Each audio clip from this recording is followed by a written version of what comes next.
దేవునికి స్తోత్రములు. మీ అందరికీ నా వందనములు. ఈరోజు దేవుని వాగ్దానము.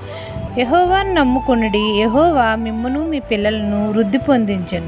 కీర్తనల గ్రంథము 115 భూమి ఆకాశములను సృజించిన మన తండ్రి అయిన యెహోవా మనల్ని ఆశీర్వదిస్తున్నాడు.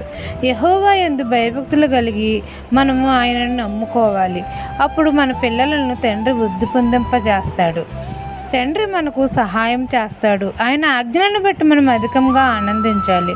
అప్పుడు మన తండ్రి మనల్ని, మన పిల్లల్ని బలవంతులుగా, శక్తివంతులుగా చేస్తాడు. ఆయన యందు భయభక్తులు గలవారికి తండ్రి ఆహారాన్ని సమృద్ధిగా దయచేస్తాడు. మంచి గోధుమలతో మనల్ని తృప్తి పొందిస్తాడు. తండ్రి కార్యములు మహిమ ప్రభావములు గలవి. మన తండ్రి దయాదాక్షిణ్య పూర్ణుడు గనుక తండ్రి మన పట్ల కృప చూపి మనల్ని, మన పిల్లల్ని వృద్ధి పొందిస్తాడు. మన పిల్లల్ని ఆశీర్వదించి గొప్ప చేస్తాడు. ఈ దిన వాగ్దానం మీ నా జీవితంలో నెరవేరాలని కోరుకుంటూ దేవుని సువార్త పరిచర్యలో మీ సహోదరి. ఆమెన్.